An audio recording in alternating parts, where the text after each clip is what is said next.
mudah yang kita mendapat berkah. Contoh paling mudah kita mendapat berkah dari contoh ini. Sebetulnya atas nama etika Jawa, etika Jawa. Kita nanti tonggo lonte, iku sawangane secara etika wis urusane dewi-dewi. Ora usah mbok omongno iku lonte, sundel, sembah kon. Tapi barokahnya kebenaran bahwa orang nakal harus kita katakan sundel lonte.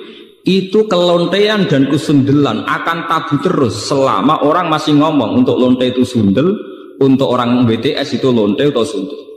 Artinya apa? Orang masih jijik atau merendahkan derajat mereka yang berprofesi sebagai lonte atau sundel. Dan ini baik bagi agama, bagi keberlangsungan moral. Karena masih ada yang menjijikkan proses-proses yang salah. Meskipun kita sebagai ulama, sebagai tokoh masyarakat, tentu mereka kita kasih ruang taubat. Juga kita kasih hak-hak sebagai martabat, sebagai manusia. Tapi kita tetap akan bilang bahwa itu namanya lonte, sundel atau apa. Di rumah tenan. Sehingga apa? Dengan posisi masyarakat yang merendahkan derajat atau yang berprofesi lonte, orang inginnya itu dagang secara baik-baik. Orang inginnya jadi PNS secara baik-baik. Orang inginnya dapat uang lewat ternak secara baik-baik.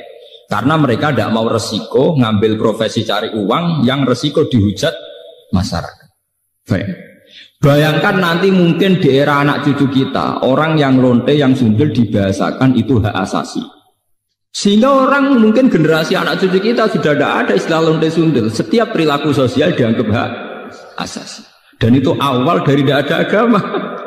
Awal dari tidak ada agama. Karena kemudian sing ternak ya hak asasi, sing lonte dianggap hak. Itu bahaya sekali bagi keberlangsungan agama dan moral. Dan negara juga nanti repot. Artinya apa? Sebetulnya sifat-sifat anarkis masyarakat, anarkis dengan tanda kutip, anarkis terutama dalam perkataan, maling darani maling, lonte darani lonte, itu menolong agama. Karena dengan stigma, dengan pelakuan masyarakat sing jelek, perilaku ini tuh dianggap jijik. Dengan dianggap jijik, agama bisa jalan. Assalamualaikum warahmatullahi wabarakatuh. Baik, dari tausiah Gus Bahar tadi ada yang bisa harus kita pelajari tentang mengungkapkan bahwasanya sesuatu yang kebenaran memang harus disampaikan dengan tetap kebenarannya gitu ya.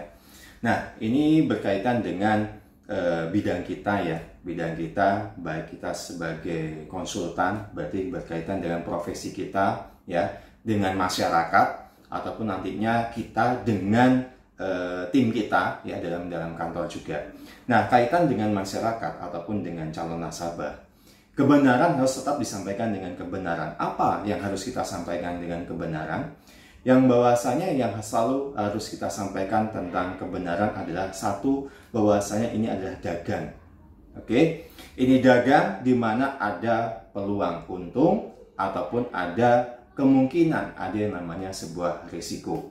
Jadi kita pun juga harus menyampaikan dengan benar bahwa saya ini dagang, tidak ada janji keuntungan, bahkan di sini pun ada yang namanya risiko kerugian. Dan itu memang harus kita sampaikan. Ya, bahwasanya sebuah kebenaran memang tetap harus disampaikan, kebenaran apapun kondisinya.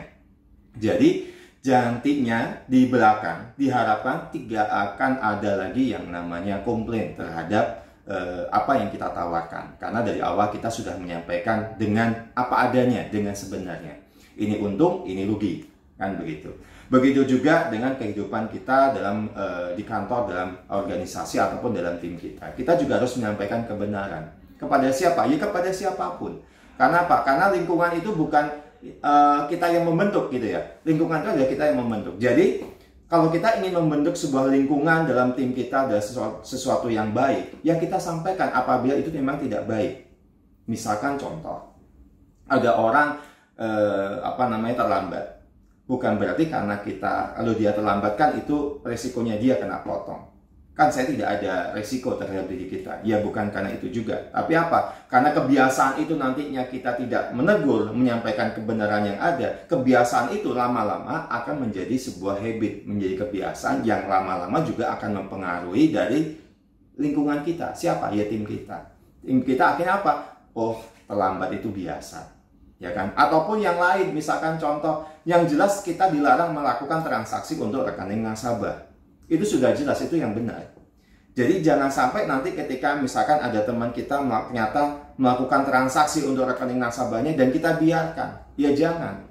Kenapa? Karena itu nanti juga akan berdampak terhadap diri kita, terhadap tim kita juga, terhadap perusahaan kita juga nantinya. Jadi apapun kondisinya, jika menemukan sesuatu yang tidak baik, tidak benar, ya sampaikan apa adanya sehingga apa? Tidak menjadi sebuah kebiasaan yang nantinya juga akan berdampak pada lingkungan kita juga. Seperti itu. Jadi tetaplah selalu jujur, menyampaikan apa adanya, ya kan? Jadi kita juga akan dipandang baik oleh orang lain juga. Sekian, terima kasih. Wassalamualaikum warahmatullahi wabarakatuh.